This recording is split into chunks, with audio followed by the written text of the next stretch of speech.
Hi, everybody. Now that we have gotten some of the preliminaries out of the way, we can now introduce the main theorem. This is called the spectral theorem. It's one of the reasons linear algebra is linear algebra. It's a crazy great result. It says that if suppose A is a real n by n matrix. So it's a matrix that has that square and has real entries. Then A is orthogonally diagonalizable if and only if it's symmetric. So the reason you were taught way back when, what's the definition for symmetric matrix, is because of this theorem. Now, I'll prove it in a whole different video. The proof, unfortunately, is kind of intense. It's like 4 or 5 slides in my PowerPoint presentation. Because of that, I'd rather focus on this video on just doing it, just going through the process of showing you how to find the orthogonal diagonalization of A when A is a real symmetric matrix. And then in another video, it's optional. If you want to watch it, you could then see why it's true. So as an example, let's suppose we have this particular square matrix, which is obviously symmetric. So then as it's a real symmetric matrix, it must be orthogonally diagonalizable. So we just go through the process of diagonalization like always.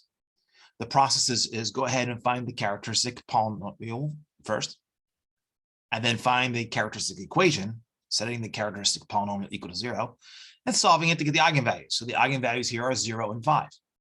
I then need to find a basis for each of these. I'm guaranteed that I will find enough. In the end, I will find 2. I have to have 2 to get a square matrix in the end. I'm also guaranteed the eigenvectors, since they're from different eigenspaces, will actually automatically be orthogonal. So a lot of our work is done. So I'll just go find the null space of A minus 5 times I. That's the eigenspace corresponding to the eigenvalue 5. So you know how you do it. You just go ahead and form the augmented matrix, you row reduce it. And then from here, I taught you 2 different ways now to find a basis. So I'll just write down the answer. The span then would be the eigenspace E5 is its span of 1/2, 1. But remember, though, that these vectors form a basis for the space. If you take any multiple of any of these vectors, you don't actually change the span. All you do is change the representation of that span. So I don't want to deal with fractions. So I'm going to take that vector 1/2, 1. I'm just going to double it. The span then is exactly the same. Any vector in one span is in the span of the other 2. That way we have only integers. That's nice. Next, I'll now find the eigenspace corresponding to the eigenvalue 0. So I have to find the null space of A, well, minus 0i plus 0i. It's the same thing. So that's really just the null space of A.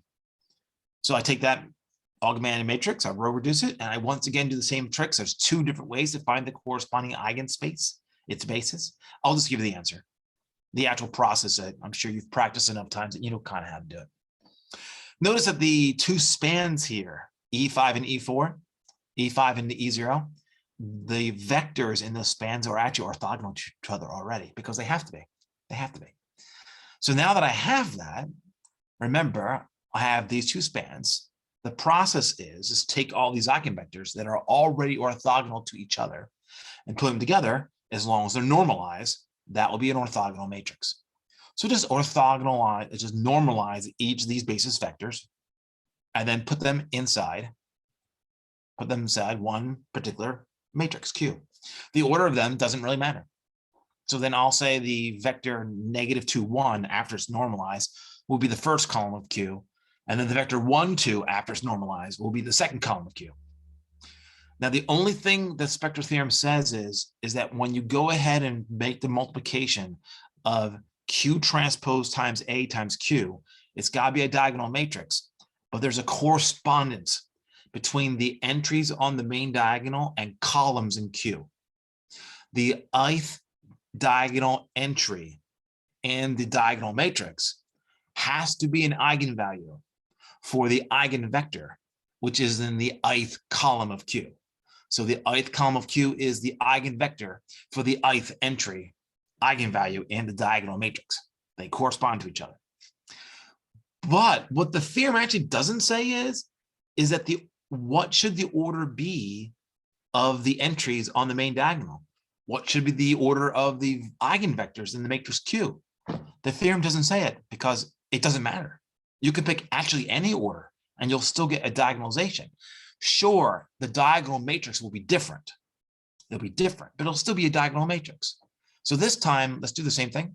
All I'm going to do, I'm just going to change the order of the two columns in Q. When I do that, and I form the product Q transpose times A times Q, you still get a diagonal matrix, notice, but now the entries on the main diagonal also swapped. That's because the first entry, the first diagonal entry, which is 5, would have to correspond to the eigenvector, the first eigenvector being the first column in Q. So there you go. That's one example.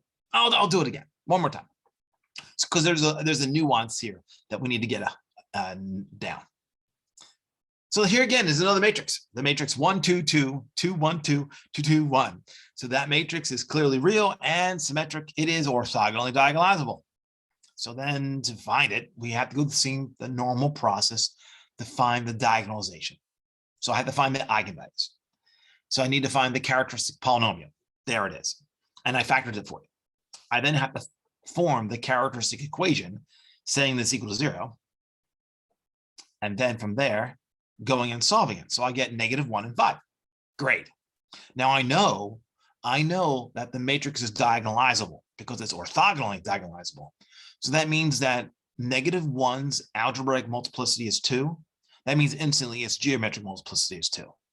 So the eigenvalue of 1 will have 2 eigenvectors. -1 will occur twice in the diagonal matrix. 5, its algebraic multiplicity is 1. But since the matrix is orthogonally diagonalizable, it's diagonalizable, which means that 5, its geometric multiplicity is also 1. Therefore, there's only going to be one eigenvector that corresponds to 5. Let's go ahead and find them now.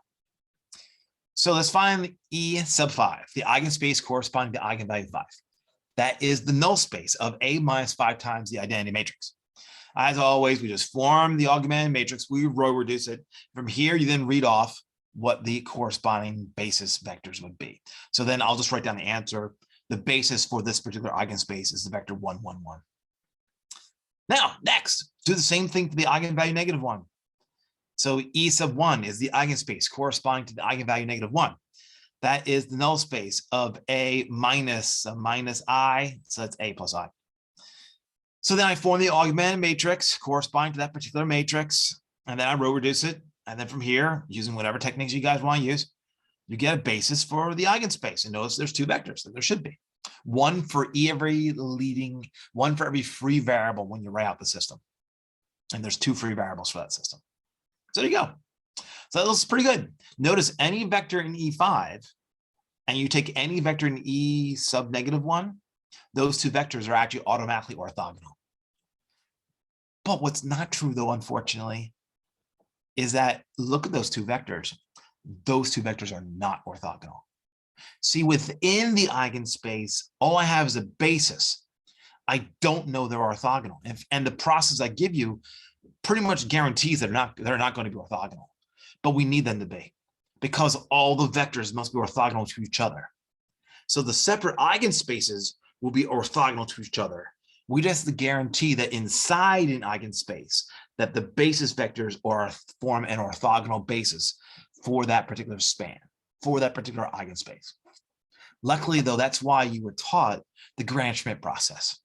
It's a way to take a basis and turn it into an orthogonal basis. So I'll just do that. I'll now use the Gram-Schmidt process on these 2 vectors. I'm not going to change the span. I'm still going to give you the exact same eigenspace. I'm just going to form an orthogonal basis for that space. So the Gram-Schmidt process says start with the very first vector, just call it U1.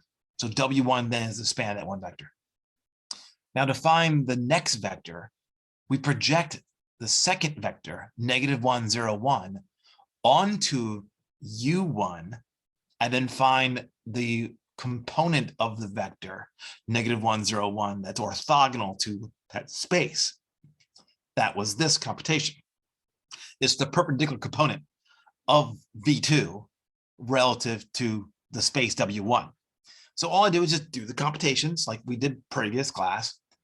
I'm just smashing out the particular computations, and you get this vector.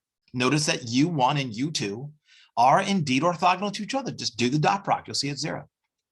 Thing is, though, that U2 Another thing about the Gram-Schmidt process is that you're guaranteed to get fractions everywhere, and you don't want to deal with that. So you don't change the span of a space when you have a bunch of basis vectors by taking any multiples of those vectors in that basis. You just change the representation of the basis. You don't have to change the span. So I'm going to take U2. I'm not going to use it. I'm actually going to use double it. That way I don't have to worry about fractions in my computations.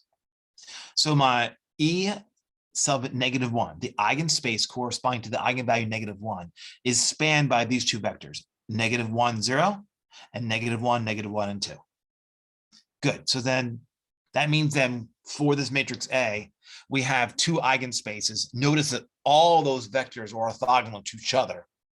They have to be because it's a symmetric matrix. So the eigenspaces are orthogonal, and inside each space, they're orthogonal. So overall, they're orthogonal. And that means then that if you make the matrix Q, where you take the columns, these three vectors, and you normalize them, and then just put those normalized columns in some order. I just chose this order. Then when you take Q transpose times A times Q, you'll get a diagonal matrix where the first entry in the diagonal, 5, corresponds to the eigenvector, which you got from E5. And -1 and -2 being the second and third entries on the main diagonal, they correspond to the second and third columns of Q, which were eigenvectors from the eigenspace E sub -1. So then that's it. That then orthogonally diagonalizes A to be a diagonal matrix. And I think that's enough examples and enough for this video.